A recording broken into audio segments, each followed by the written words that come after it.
Izzet Prowess is one of the best decks of Standard right now. If you're playing on Arena, if you're playing on MTG Online, you'll probably have seen this deck.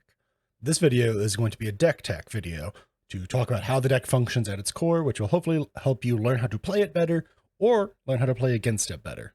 Let's start by talking about the threats this deck runs. The threats being 2 hasty creatures with Slickshot Show Off and Monastery Swift Spear, and then tokens from Stormchaser's Talent and cori-steel Cutter.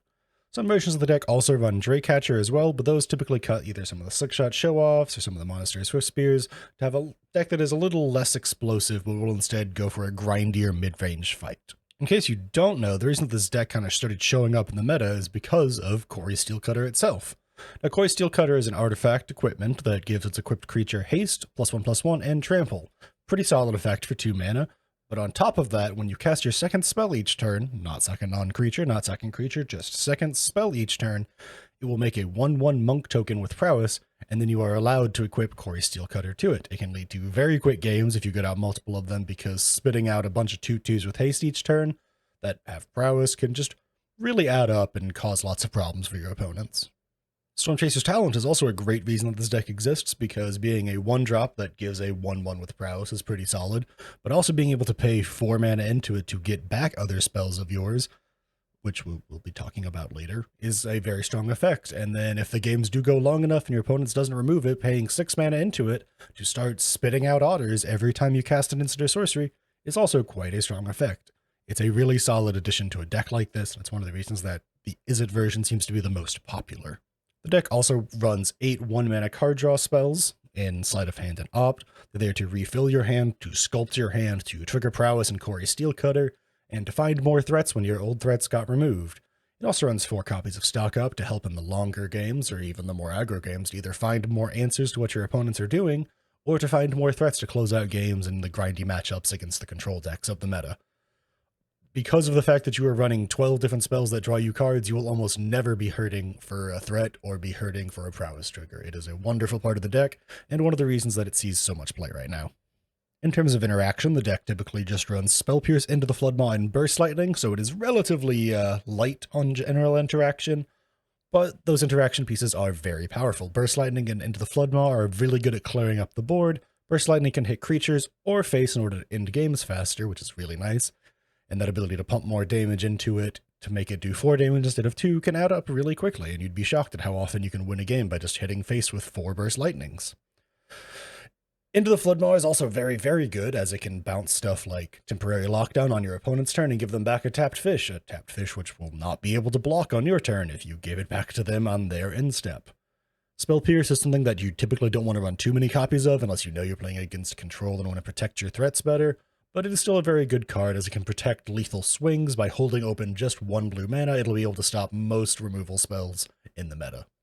Monstrous Rage is also here, which is probably going to be one of your main ways of finishing out games. It's an incredibly powerful instant. For 1 red, it'll give a creature +2/+0, and give it an enchantment or a token that gives it +1/+1 and trample, effectively being a +3/+1 boost to any creature, either getting them out of burn spell range or just pushing through extra damage.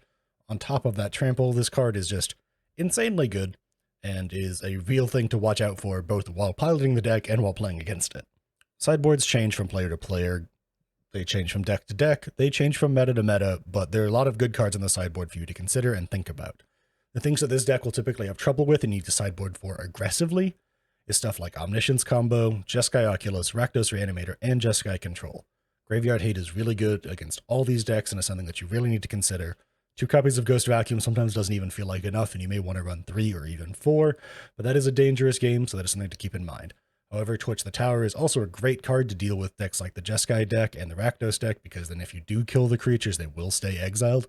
It's also good for the counter matchup against other aggro decks, which is also what a Braid is in the sideboard for. Screaming Nemesis is also really good in those matchups, because a lot of the Boros Mice matchups will try and gain life using stuff like Sheltered by Ghosts.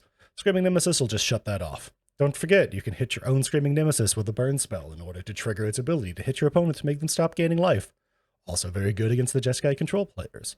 Speaking of not gaining life, Sunspine Lynx is really good against almost all of these matchups, because while we run a decent amount of basics in our deck, most of these other decks are 3-color or just run lots of mana colors, so Sunspine Lynx will hit them for a lot of damage when it comes down, helping you close out games very quickly.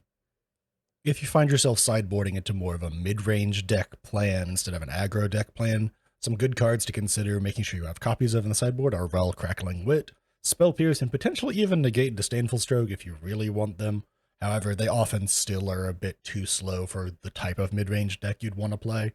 Rel, Crackling Wit is just an incredibly good sideboard card because it gets around stuff like Temporary Lockdown for you, and it also spits out a lot of otters, but could also have a really impactful ultimate late in the game, so you can use burn spells to finish it out, or just a really impactful minus ability that allow you to draw and discard and get to your threats as fast as possible. Temporary Lockdown is really the #1 card to watch out for when you're playing this deck, especially against the more controlling decks of the meta.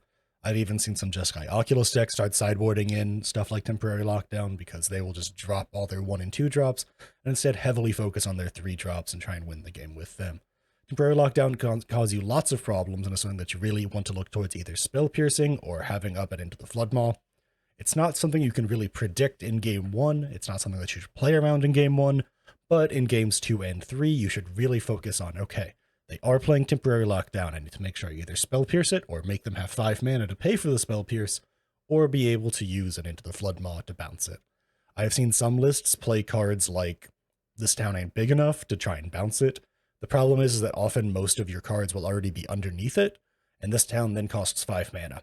If you are sideboarding in Rawl to play that more mid-ranging game, that also works as well though, because you can bounce Rawl and the Lockdown, and you will typically get out of that just fine, but it is still something to generally worry about, and a card to really watch out for.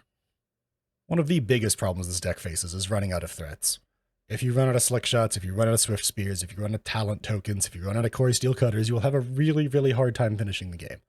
And yes, while it is not normal for people to be running Deadly Cover-Up and taking all those threats out of your deck, you can still sometimes just hard whiff and not find what you need.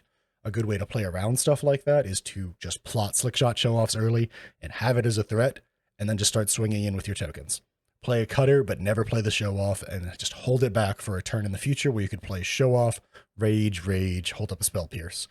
The difference of holding back and knowing when to play out an aggressive will often be the difference between winning and losing.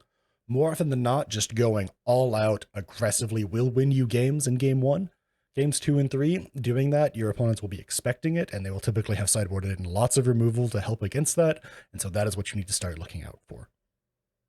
The big removal spell threats that you need to watch out for outside of the Temporary Lockdown is stuff like Ride's End, Lightning Helix, and Get Lost. Those are the pretty bog standard removal spells of the meta right now that you will see from the different control decks and mid-range decks. You'll also sometimes see a Braid to hit your Steel Cutter and creatures, but that is a little less common, but do not be surprised if you run into it. In terms of learning to play against this deck, and players who want to play this deck should listen to this section too, learning to play against this deck is very simple. You want to run stuff that gains you life early. Stuff like Authority of the Consuls is actually pretty solid in terms of matchup against this deck, because while, yes, they can just make the tokens on your turn and then swing out on the next turn, it will slow them down. It will make stuff difficult. Temporary Lockdown, as I said, it is a big problem for this deck. If you're a control player, really think about playing white so that you can play Temporary Lockdown. Lightning Helix is really good, but you have to use it aggressively and early to make your life total be a lot higher so that you don't have to worry about it. Board wipes that destroy all non-land permanents aren't really much of a thing in the meta right now. There is one in Sultai colors, but it doesn't even hit artifacts, so it feels a little weak. The most important thing it comes down to is knowing when to play your removal spells. If the opponent has up a blue mana, you should be assuming there's either a spell that will buff things with prowess triggers, i.e. an opt, or there will probably be a Spell Pierce to try and counter your spell. You cannot be afraid of the Spell Pierce. Most of these decks only run 1, maybe 2 copies in the main board. It's in the games 3 and 4 that you have to worry about it more. So in Game 1, be much more aggressive with your removal spells.